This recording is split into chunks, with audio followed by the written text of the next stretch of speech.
కొంచెం చచ్చిపోండి మావయ్య గారు. చచ్చిపోనా? ఇప్పుడే చచ్చిపోండి. చచ్చిపోనన్నా.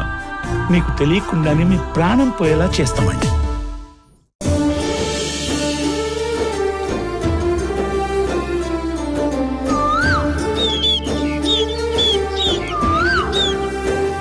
ఓ, ఇక్కడున్నావా?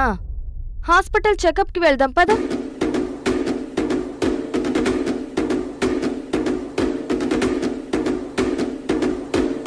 ఏంటి అంత షాక్ అయ్యావు? నేను మంత్లీ చెకప్ చేయించుకోవాలి కదా,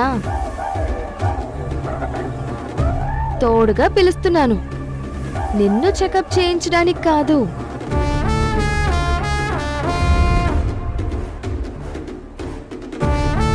నాకు నర్వస్గా ఉంది. సారీ, నేను రాలేను. నువ్వు రాకపోయినా నేను ఫీల్ అవ్వను. కానీ కృష్ణను మర్చిపోకుండా వేషాలు వేస్తే వాతలు పెట్టాల్సి ఉంటుంది. మాటలు మర్యాదగా రాని వదినా. నేను నోరు తెరిచానంటే నీ మర్యాద గడప అవతల ఉంటుంది. ఏంటి ఈ మధ్య నా మీద ఒంటికాలు మీద లేస్తున్నావు? అంత చిరాకేంటి? నీ మాటలు అలా ఉన్నాయి. అరే, హాస్పిటల్కి తోడుగా రమ్మన్నాను తప్ప? నా కడుపులో పెరుగుతున్న బిడ్డకి నువ్వు మేనత్తవే కదా, నీ అన్న బిడ్డే కదా, ఈ ఇంటి వారసుడే కదా. మేనత్తగా ఆ మాత్రం బాధ్యత ఉండదా నీకు? ఇంక చాలు, ఆపుతావా? నీలాంటి మోసగత్తని మా అన్నయ్య పెళ్లి చేసుకోవడం మా అన్నయ్య దురదృష్టం. మా అన్నయ్య దురదృష్టం. మా అన్నయ్య దురదృష్టం. నిన్ను వదిన అని పిలవడం నా కర్మ. నీ పచ్చి మోసం దాగా తెలియక అన్నయ్య నిన్ను నెత్తి మీద పెట్టుకున్నాడు.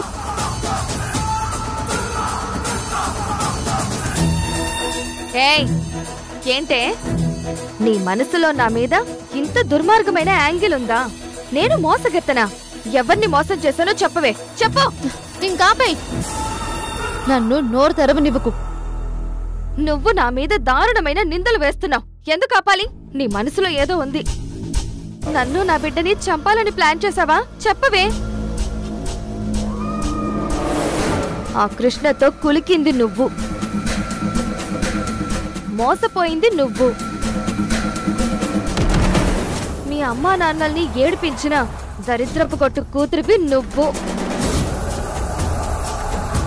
బ్రతకడానికి కూడా నీకు అర్హత లేకపోతే పోన్లే పాపమని ప్రాణభిక్ష పెట్టి నేను పెళ్లి చేస్తున్నాను.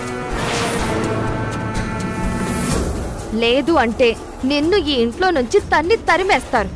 నువ్వా నన్ను ఇంట్లో నుంచి తరిమేది? నేనొక్క క్షణం తలుచుకుంటే నీ బతుకు బస్ స్టాండ్ అవుతుంది.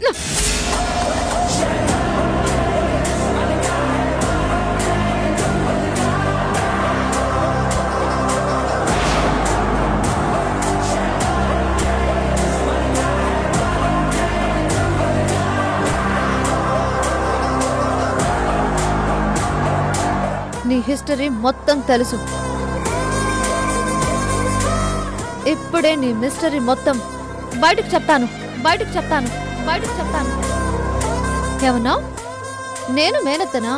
నీ గుండెల మీద చేసుకొని చెప్పు. నీ కడుపులో పెరుగుతున్న బిడ్డకు తండ్రెవరు?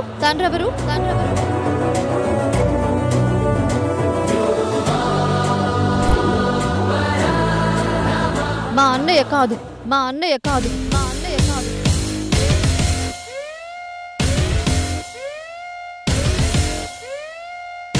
ఆ బిడ్డ మా ఇంటి వారసుడు కాదు. నీ కడుపులో పెరుగుతున్న బిడ్డకు తండ్రి మా అన్నయ్య కాదు.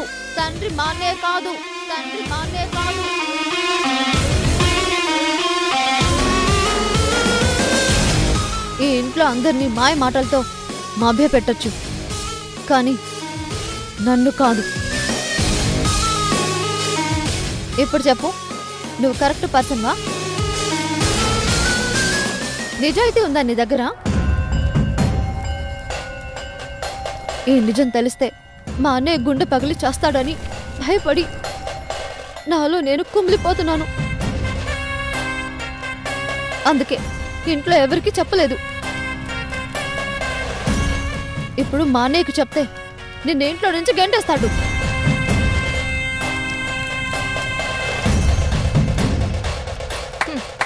శభాష్.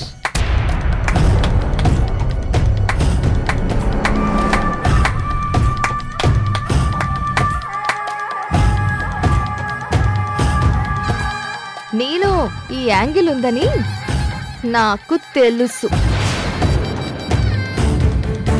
నా ప్రెగ్నెన్సీ సీక్రెట్ నీకు తెలుసని నాకు తెలుసు. నా ప్రెగ్నెంట్ విషయంలో నన్ను రెచ్చగొట్టడం, ఇండైరెక్ట్ గా కౌంటర్లు వేయడం గమనించి నీకు అంతా తెలుసని నేను ఎక్స్పెక్ట్ చేశాను. అదే నిజమైంది.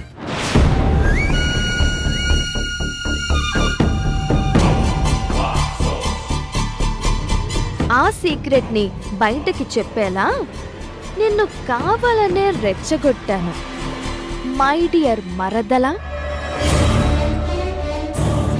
సరే, ఈ నిజం చెప్పి మీ అన్నయ్యతో నన్ను ఇంట్లో నుంచి బయటకు గెంటిస్తావు. అదే కదా నువ్వు చేయగలిగింది. నేను రెడీ. వెళ్ళి చెప్పు, నన్ను ఈ ఇంట్లో నుంచి మెడపట్టి గెంటించు. కమాన్ ప్రియా. ఈ రోజు కాకపోయినా ఏదో ఒక రోజు మా అన్నయ్యకి నీ నిజ స్వరూపం తెలుస్తుంది. అది ఇప్పుడే చెప్పేస్తాను. ఏది జరగాలనుంటే అదే జరుగుతుంది. చెప్పేస్తాను.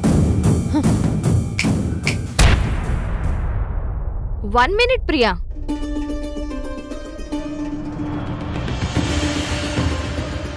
నీ బర్నింగ్ యాంగిల్ చూపించావు, మరిప్పుడు నా యాంగిల్ చూపించాలి కదా.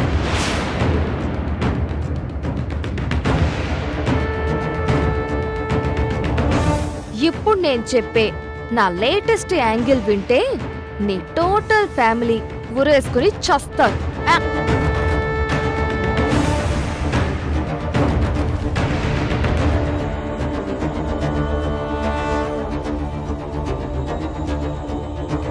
నా కడుపు మీద చెయ్యి వేసి ఒట్టు పెట్టి ఆ కృష్ణతో ఏ తప్పు చెయ్యలేదా అని అడిగితే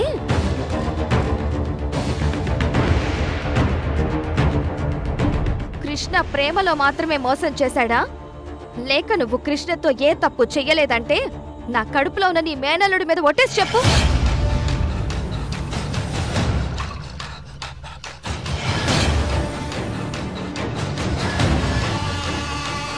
నీ ఒళ్ళంతా షివరింగ్ అవ్వడం నేను అబ్జర్వ్ చేశాను.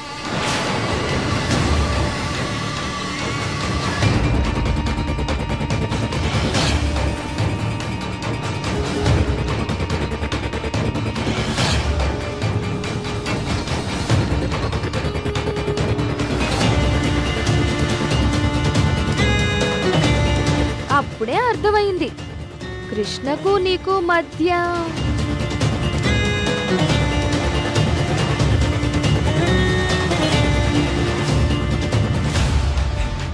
స్వరము స్వరము కలయికలో ఒక రాగం పుడుతుంది, మనసు మనసు కలయికలో అనురాగం పుడుతుంది. ఆ అనురాగం ఒక ఆలయమైతే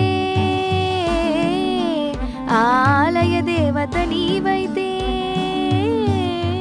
ఆలయ దేవత నీవైతే గానం గాత్రం గీతం భావం సర్వం అంకితం అంకితం నీకే అంకితం.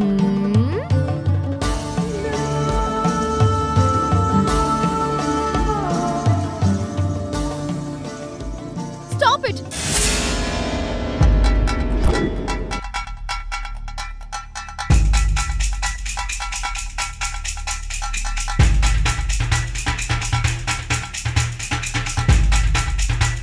సో అలా నీకు కృష్ణకు మధ్య జంబలకిడి పంప జరిగిందని ఆ విజయ్కి చెప్పేస్తాను. వాడసలే డబ్బున్నవాడు, ఫ్రెష్ కావాలనుకుంటున్నాడు. అప్పుడు నీ బండారం మొత్తం బయటపడిపోతుంది. ఏమయ్యా రామారావు, ఎవరో అంటుకట్టిన సెకండ్ హ్యాండ్ కూతుర్ని నాకు అంటగడతావా అంటూ రచ్చ రచ్చ చేస్తాడు. మీ నాన్న పరువు పోతుంది. అసలు ఆయన హార్ట్ పేషెంటు. మీ నాన్న పోతే మీ అమ్మ బ్రతుకుతుందా? చెల్లెలు చేసిన పనికి మీ అన్నయ్య పిచ్చోడవుతాడు. నువ్వు నన్ను బయట గెంటేస్తే నేను నీ కుటుంబాన్ని బయటికి పంపిస్తాను. సారీ పైకి పంపిస్తాను.